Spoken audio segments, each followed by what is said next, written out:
Australia کا سفر قسط نمبر 1۔ اپریل 2023 میں آسٹریلیا میں کچھ دن گزارتے ہوئے یہ شدید احساس ہوا کہ دنیا اور آخرت کی زندگی کو بہتر بنانے کے لیے انسانوں کو مجموعی حیثیت میں سنجیدہ محنت کی ضرورت ہوتی ہے۔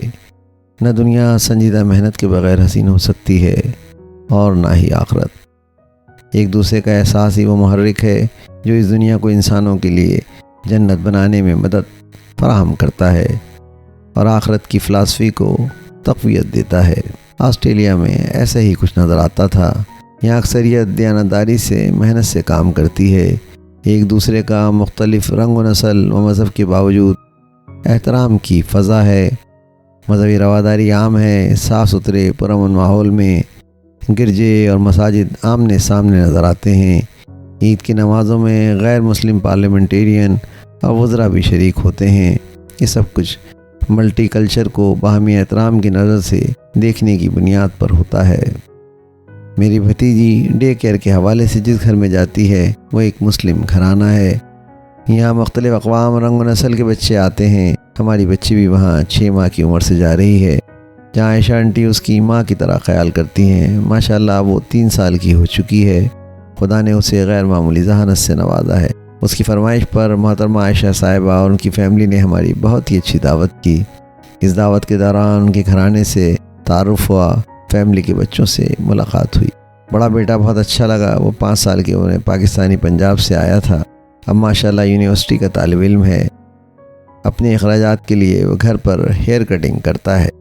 اپنی اس آمدنی سے اس نے ابھی رمضان المبارک میں عمرہ بھی کیا تھا۔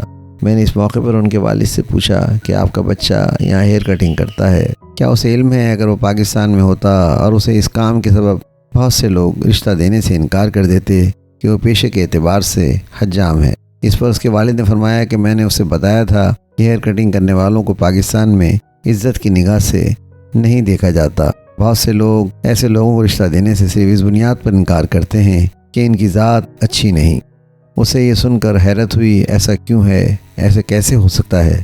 حقیقت یہ ہے کہ ہمارے معاشروں کی پسماندگی کا ایک بڑا سبب یہ بھی ہے کہ ہم کام کو چھوٹا بڑا سمجھتے ہیں، کام کے اعتبار سے لوگوں کو عزت دیتے ہیں، حالانکہ عزت کی بنیاد اس پر ہونی چاہیے کہ کام کیسے ہو رہا ہے۔ کام کوئی بھی ہو، اگر ایمانداری، دیانتداری اور جیسا کہ کام کا حق ہے ویسے کیا جائے، اس بنیاد پر کام اور انسان کی عظمت میں کمی نہیں ہونی چاہیے۔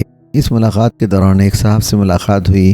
آپ کا تعلق ہندوستان سے تھا، ان کے بچے بھی اس ڈے کیئر میں آتے ہیں۔ آپ نے گفتگو کے دوران بتایا کہ ایک سیمینار میں آسٹریلیا کے سابق وزیر اعظم کو مدعو کیا تھا۔ وزیر اعظم وقت سے پہلے اوبر کار میں آئے اور خاموشی سے کرسی پر بیٹھ گئے۔ ان کے آنے کو وہاں موجود لوگ محسوس بھی نہیں کر پائے۔ انتظامیہ نے جب انہیں موجود پایا تو زیادہ سے زیادہ 2 افراد نے انہیں ویلکم کیا۔ آپ نے سیمینار میں خطاب کرنا تھا۔ مقررہ وقت پر آپ نے خطاب کیا جس کے لیے آپ مدعو تھے۔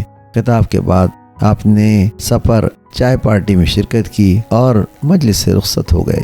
نہ محترم وزیر اعظم کے آتے ہوئے ان کے پیچھے لوگوں کا جمگٹا تھا، نہ ہی جاتے ہوئے جمگٹا تھا۔ جیسے اوبر کار سروس سے آئے تھے ویسے ہی اوبر میں بیٹھ کر رخصت ہو گئے۔ کسی میں بھی انہیں سر کہہ کر ان کے گھر یا آفس چھوڑنے کی بے چینی نظر نہیں آئی۔ ہندوستان اور پاکستان میں یہ ممکن نہیں کہ لیڈر اس سادگی سے اپنی لیڈری کو زندہ رکھ سکے۔ ہمارے ہاں تو لیڈر وہی ہوتا ہے جو جمگھٹے میں چلے اور اپنی شان دکھائے۔ میرے پیچھے دریا ہے جو سمندر میں گر رہا ہے، بہت خوبصورت منظر ہے۔ ایسے ہی یہاں لوگ بھی خوبصورت ہیں۔ یہاں تصویر بنوانے کے لیے رکا تو سائیکلنگ کرتی خواتین ہمیں تصویر بناتا دیکھ کر ٹھہر گئیں تاکہ ہم اپنا کام مکمل کر لیں۔ مجھے احساس ہوا تو سوری کہا۔ اس پر انہوں نے مسکرا کر کہا اٹ از آل رائٹ، یعنی نو پرابلم۔ واقعی یہاں اندازہ ہوا کہ یہاں لوگ ایک دوسرے کے لیے نو پرابلم ہیں۔ شاید جنت کی سب سے بڑی خصوصیت ہی یہی ہے کہ وہ نو پرابلم لوگوں کے رہنے کی جگہ ہے۔ جو لوگ یہاں اس دنیا میں نو پرابلم ہیں وہی جنت میں بھی نو پرابلم ہوں گے۔ آواز و تحریر سراج الدین۔